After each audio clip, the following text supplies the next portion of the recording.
भारत का पड़ोसी देश नेपाल से सदियों से बेटी और रोटी का रिश्ता रहा है। नेपाल की लाखों बेटियों का भारत में ससुराल है और भारत की लाखों बेटियों का नेपाल ससुराल है। लेकिन सीमा विवाद के बीच, या यूं कहे कि नेपाल की सरकार में चीनी दबाव के बाद लगातार दोनों देशों के रिश्तों में खटास आ रही है। नेपाल की ओली सरकार द्वारा नागरिकता संशोधन बिल पास किए जाने के बाद दोनों देशों के बीच एक नया विवाद शुरू हो गया है और इसका विरोध खुद नेपाल की जनता कर रही है। उधर नेपाली कांग्रेस ने चीन के अतिक्रमण को लेकर प्रस्ताव भी पेश कर दिया है।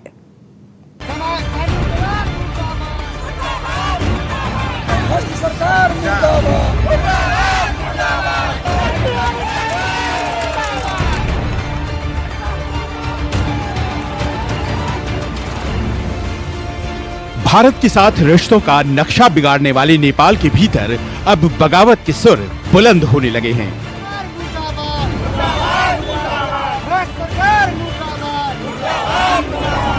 अपनी ही सरकार के फैसले को लेकर नेपाल की जनता सड़कों पर उतरी, नारेबाजी की, सरकार को चीन का दलाल बताया।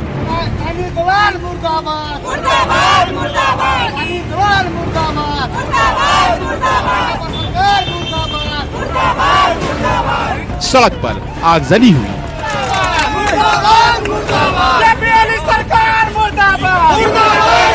एक तरह से जनता ने सरकार के खिलाफ मोर्चा खोल दिया।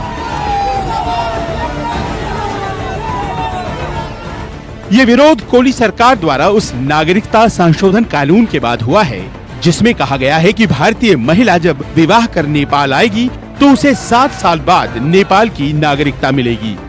सरकार के इस फैसले के बाद मधेशी बड़े पैमाने पर विरोध प्रदर्शन कर रहे हैं और धमकी दे रहे हैं कि अगर ये कानून नहीं हटाया गया तो ये आंदोलन उग्र होगा।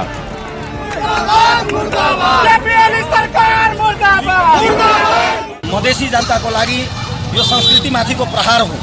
त्यसले गर्दाखेरि हामी असहनीय रूपमा यस्ता निर्णयलाई हामी मान्दैनौं। यो निर्णयलाई भर्त्सना गर्दैछौं।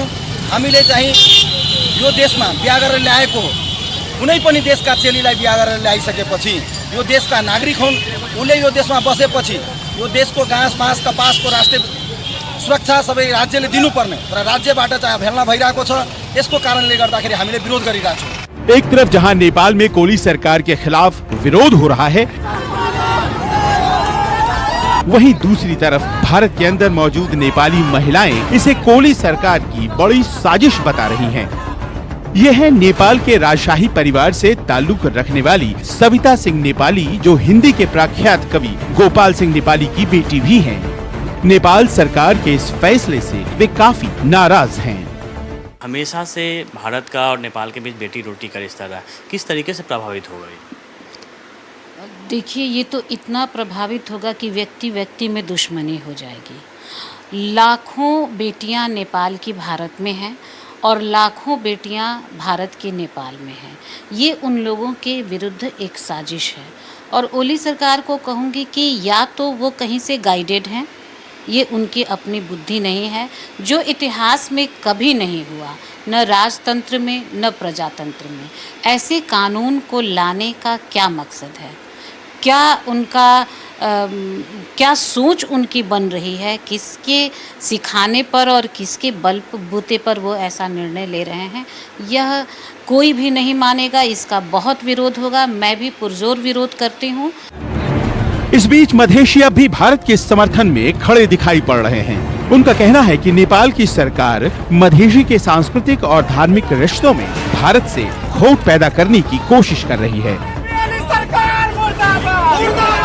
बहरहाल ये सब कुछ ऐसे समय में हो रहा है जब काठमांडू इस बात पर विचार कर रहा है कि राष्ट्र के निर्णय की प्रक्रिया में भारत के प्रभाव को कम करने के लिए नागरिकता के नियमों को कैसे कड़ा किया जाए। ये नया मामला नेपाल के विवादास्पद मानचित्र संशोधन बिल को पारित करने के कुछ दिनों बाद ही सामने आया है।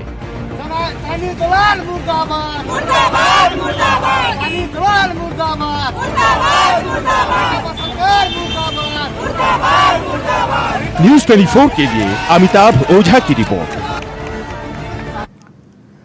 नमस्कार, मैं हूं मानक गुप्ता। अगर आपको हमारा ये वीडियो पसंद आया हो तो इसे लाइक और शेयर जरूर करें और हाँ, हमें सब्सक्राइब और फॉलो करना ना भूलें। ताकि आप देश और दुनिया की कोई खबर मिस ना करें। तो जुड़े रहिए हमारे साथ और देखते रहिए न्यूज़ 24।